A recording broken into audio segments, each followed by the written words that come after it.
इंदौर के सांसद शंकर लालवानी लोकसभा में थैलीसीमिया रोकने के लिए कानून बनाने की मांग उठाकर पीएम मोदी की केंद्र सरकार पर ही प्रश्न चिन्ह लगा दिया। पीएम मोदी के नेतृत्व वाली केंद्र सरकार ने सन 2016 में निःशक्त व्यक्ति अधिकार अधिनियम 2016 लागू करके थैलीसीमिया बीमारी को समाप्त करने, थैलीसीमिया से पीड़ितों के लिए ऐतिहासिक कानून बनाया। लेकिन लगता है इंदौर के सांसद शंकर लालवानी ने पीएम मोदी द्वारा बनाए कानूनों को शायद मानने से इनकार कर दिया। इसलिए नए कानून बनाने की मांग करके इंदौर और देश की जनता को भ्रमित कर रहे हैं, या फिर सांसद की अज्ञानता के कारण भाजपा और इंदौर को हंसी का पात्र बनना पड़ता है। मध्य प्रदेश कांग्रेस कमेटी के प्रदेश सचिव राकेश सिंह यादव का आरोप लगाया है कि सांसद शंकर लालवानी का ज्ञान इंदौर को हंसी का पात्र बना रहा है। निःशक्त व्यक्ति अधिकार अधिनियम 2016 ऐसा ही कानून है जिसे यदि विधायिका के आशय के अनुरूप लागू किया गया तो थैलीसीमिया जैसी बीमारियों की रोकथाम और प्रबंधन में बहुत बड़ा परिवर्तन लाने वाला साबित हो सकता है। अन्य देशों की तरह भारत भी आज कोविड की चुनौती का सामना कर रहा है, लेकिन ये न सिर्फ मरीजों से जुड़ी संस्थाओं का अधिकार है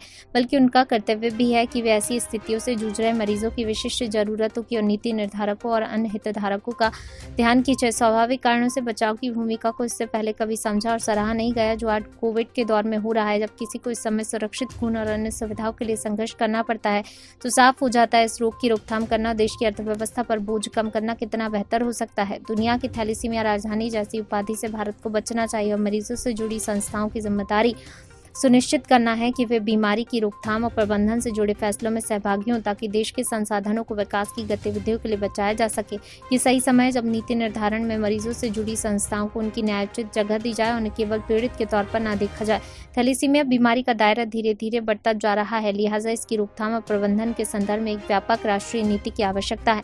निःशक्त व्यक्ति अधिकार अधिनियम 2016 ऐसा ही कानून है जिसे यदि विधायिका के आशय के अनुरूप लागू किया गया तो ये थैलीसीमिया जैसी बीमारी को रोकथाम प्रबंधन में बहुत बड़ा परिवर्तन लाने वाला साबित होगा। केंद्र सरकार का दावा 2016 में था। इस कानून के अंतर्गत केंद्रीय बोर्ड बनाना प्रस्तावित था जिसमें 3 सांसदों को बोर्ड मेंबर बनाया जाना था, लेकिन मोदी सरकार आज तक थैलीसीमिया समाप्त करने का कानून 2016 में बनाने के इस कानून को लागू करने की राष्ट्रीय नीति आज तक नहीं बना पाई। सांसद शंकर लालवानी अपने ज्ञान को दुरुस्त करके लोकसभा में थैलीसीमिया बीमारी के लिए कानून की मांग करने के बजाय थैलीसीमिया कानून के मुताबिक राष्ट्रीय नीति की मांग पीएम मोदी से करके देश को थैलीसीमिया से निजात दिलाए। ये राष्ट्रीय नीति पीएम मोदी 2016 से आज तक लागू नहीं कर पाए हैं। इंदौर सांसद शंकर लालवानी के द्वारा जो थैलीसीमिया कानून को बनाने की मांग की गई सांसद सदन में, उसके लिए क्या कहते? देखिए, इंदौर के जो सांसद हैं शंकर लालवानी जी अपने ज्ञान से हमेशा इंदौर वासियों को हंसाते रहते हैं, लेकिन उनके जो सवाल रहते हैं लोकसभा में वो ऐसे रहते हैं कि जिसके बारे में वो कोई स्टडी नहीं करते। कल उन्होंने लोकसभा में जो सवाल पूछा है उसमें ये पूछा है कि थैलेसीमिया के लिए कानून बनाना चाहिए, जबकि 2016 में थैलेसीमिया के लिए कानून अधिनियम बन चुका है। सिर्फ उसकी एक नीति निर्धारण होना शेष था और 3 सांसदों की एक कमेटी बोर्ड बनना था, लेकिन 2016 से लेके आज तक मोदी सरकार ने उसमें कोई इम्प्लीमेंट नहीं किया है।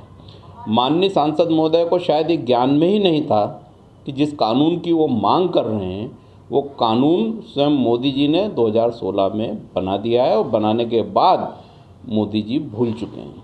उनको बजाय कानून की मांग करने के ये मांग करना थी कि जो बना हुआ कानून है उसके प्रावधानों को राज्यों में लागू किया जाए और थैलेसीमिया से पीड़ित लोगों की प्लस थैलेसीमिया नहीं हो उसके लिए जो प्लानिंग करना है वो धरती पे धरातल पे की जाए। लेकिन माननीय सांसद महोदय शुरू से ये करते आए हैं कि उनको अलग अलग रूप रंग में आना बहुत पसंद है। कभी वो सुभाष चंद्र बोस को सुभाष चंद्र आज़ाद कर देते हैं, कभी अन्य तरह की बातें कर देते हैं, कभी कोरोना वैक्सीन का ट्रायल शो बनवा लेते हैं। इससे इंदौर का नाम खराब हो रहा है, सांसद पद की गरिमा खराब हो रही है। उनको अपने ज्ञान में दुरुस्ती करना चाहिए। राकेश सिंह यादव, प्रदेश सचिव, मध्य प्रदेश कांग्रेस कमेटी, भोपाल।